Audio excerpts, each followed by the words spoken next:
A saga da humanidade pela Terra acontece há muitos milênios. E quando aprendemos mais sobre os nossos antepassados, mais percebemos o quão efêmeros nós somos, e quanto somos dependentes da Terra onde vivemos e da sociedade como um todo para sobrevivermos e prosperarmos. O continente americano, como já vimos em vídeos anteriores, é repleto de exemplos da efemeridade humana, onde culturas e civilizações diversas tiveram no seu ápice, ao seu declínio, um curto período de tempo, com raras exceções. Um povo que dominou especificamente a América do Sul por muitos séculos foram os povos chamados Tupis. E nesse vídeo iremos voltar no tempo e conhecer mais sobre esse grupo ancestral e o quanto deles vive em nós hoje.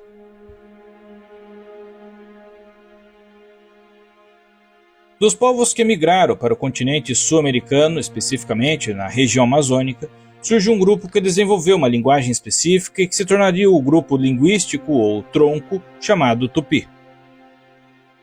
Os povos tupis são originários do território brasileiro e ocupavam essa região antes da chegada dos portugueses. Eles são designados como os povos falantes das aproximadamente 41 línguas que compõem o tronco linguístico tupi, e foram um dos maiores grupos de povos indígenas do Brasil antes de sua colonização. As pesquisas mais recentes indicam que a origem é aproximadamente da região central da floresta amazônica e que, a partir dos grandes rios Amazonas e Madeira, atingem o rio Tocantins e o Xingu, indo até o sul pelo rio Paraguai. E a partir dessas grandes vias fluviais, se espalham de forma gradual até chegar na costa, rumando para o norte nas regiões litorâneas, regiões chamadas por eles de Pindorama, ou Terra das Palmeiras, local onde se estabelecem e formam várias sociedades complexas. De acordo com o filólogo brasileiro e especialista em língua tupi, Eduardo Navarro, em sua obra Dicionário do Tupi Antigo, os diferentes povos tupis acreditavam ser descendentes de um personagem mitológico chamado Tupi. Por conta disso, muitos grupos possuem etnônimos que começavam com Tupi, o que é visto na grande mescla de povos que acabaram se distinguindo com o tempo, com tradições e culturas diferentes como os Tupinambás, Tabajaras, Tupiniquim, Tupi-Guaés, Tupi-Minós, Potiguara, Tamoio e mais para o sul, na região do Rio Grande do Sul e Uruguai, os Carijós, que era uma mescla de povos do grupo Guarani com o Tupi, surgindo uma outra expressão para o tronco linguístico, ou também chamado Tupi-Guarani.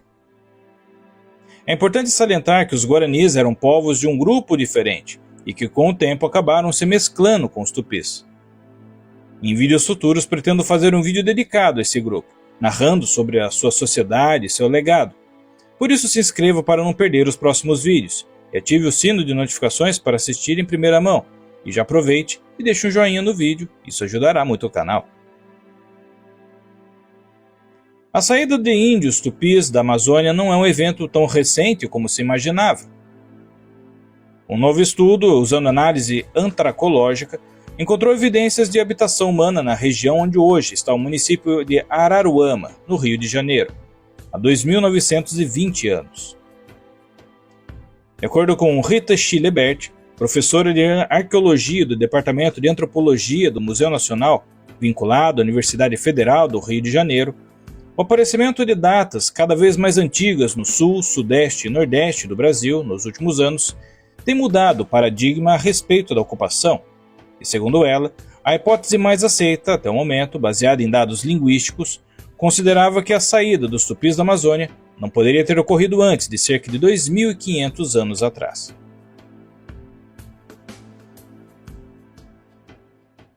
Mesmo abarcando um grande território no que viria a ser o Brasil, e mesmo havendo vários grupos e verdadeiras nações derivadas do mesmo tronco linguístico, as semelhanças iam além desse tronco.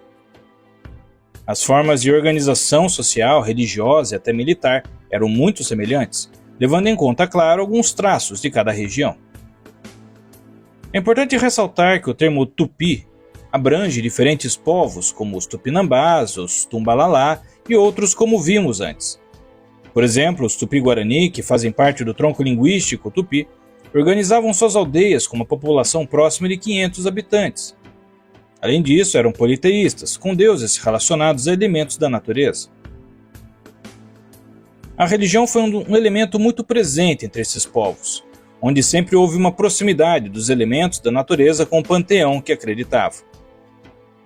Dentro dessa sociedade, o pajé tinha um papel de grande relevância na hierarquia social, tanto que o título significa algo como feiticeiro, conotando que esse personagem era imbuído de poderes espirituais capazes de interferir na comunicação com os deuses, no clima ou de interpretar sonhos e sinais, e de usar o conhecimento que tinha de plantas e ervas para curar ou até atingir níveis mentais tidos como visões, ocasiões onde se dizia terem a possibilidade de falar com os mortos ou com os deuses.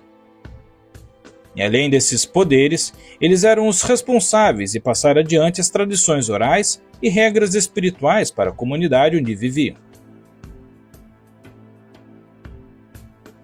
Os povos tupis não tinham monarcas, mas eram governados por um líder que detinha um poder absoluto dentro da tribo.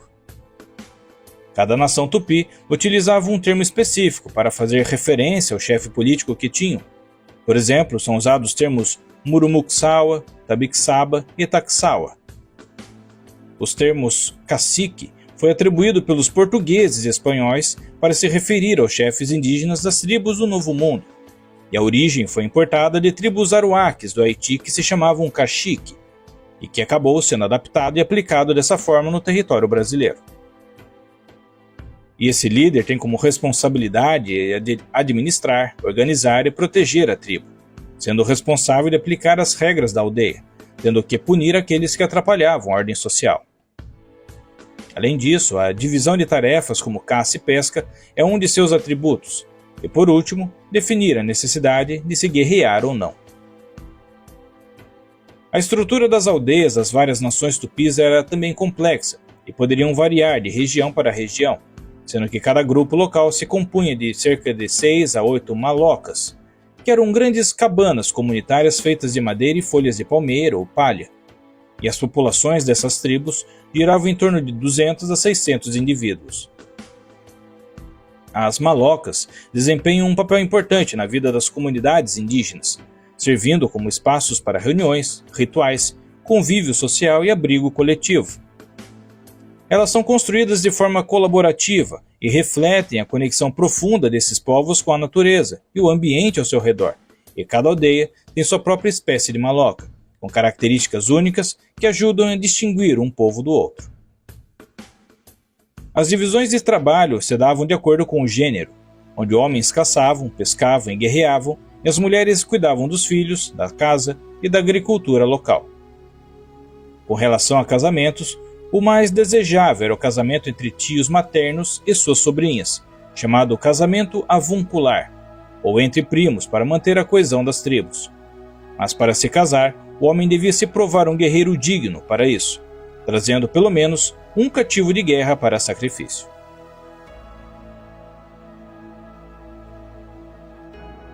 As nações tupis e grupos locais estavam em constante guerra entre si mesmos, e com povos diferentes como os tapuias, que acabaram sendo conquistados e assimilados por volta do ano 1000 da nossa era, durante o processo de expansão das nações tupis. Essas guerras eram motivadas por vingança e visavam capturar inimigos a fim de destiná-los aos rituais antropofágicos que eram comuns. Participavam dessas comemorações não só os membros das aldeias, mas também os aliados vizinhos, mesmo que não participasse diretamente da batalha. As guerras dessa forma forneciam sentido e coesão social aos grupos tupis, fortalecendo os laços dos grupos aliados. Logo, fazer prisioneiros e executá-los segundo o ritual antropofágico estabelecido confirmava relações de ódios e alianças, necessários no modo de vida deles. Dessa forma, havia um ciclo interminável de inimizades que se transmitiam de uma geração a outra, sendo assim o motor de muitas sociedades tupis e que seria suprimida com o avanço da colonização europeia. Em vídeos futuros, detalharemos esse avanço colonizador sobre o território da América do Sul.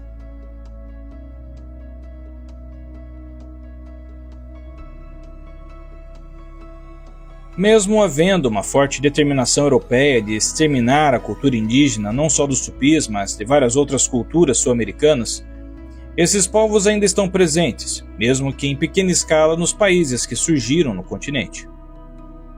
No caso dos tupis, a sua cultura está presente de diversas maneiras no cotidiano brasileiro, influenciando desde a agricultura até a culinária, a medicina e a linguagem. A presença das línguas tupis é notória no português brasileiro pelas palavras que foram incorporadas, inclusive em nomes de animais, plantas e lugares. Atualmente, o idioma tupi moderno chamado Iengatu é uma variante usada desde que os assentamentos portugueses passaram a se estabelecer no início do século XVII, como uma forma de língua franca usada pelas tribos e pelos colonizadores com quem interagiam. Além dessa alteração no idioma, a mistura de sangue europeu e indígena fez surgir os mestiços chamados de mamelucos ou caboclos, que normalmente pertenciam aos dois mundos, o do europeu e do nativo. E muitos se empenharam em trabalhos de exploração e expansão territorial, e ficaram conhecidos como bandeirantes, expandindo a cultura mesclada dos tupis com os portugueses, uma mescla vista em todo o território nacional. As missões jesuítas tiveram um papel decisivo na absorção desses povos ao modo de vida europeu, e dentre os vários méritos que tiveram com a sua interação com os indígenas, uma que se destaca foi de se registrar de forma escrita o modo de vida desse povo ancestral. O legado desse povo antigo é similar àquele ocorrido nas estepes eurasiáticas com os indo-europeus, ou dos povos afro-asiáticos que formaram os povos semitas e egípticos, e tantos outros vistos no Velho Mundo, mostrando que o espírito humano de explorar e conquistar é algo inerente na nossa espécie, desde o início da saga humana. Espero que tenha apreciado o vídeo dessa semana, e se gostou, deixe um joinha no vídeo e se inscreva no canal. Todo domingo às 2 da tarde tem vídeo novo no canal, por isso ative o sino de notificação para não perder nenhum vídeo. Na descrição do vídeo tem os meios de contato caso queiram interagir comigo, e também há links para livros e cursos que talvez lhe interesse, a preços muito acessíveis. Muito obrigado pela atenção e até a próxima história.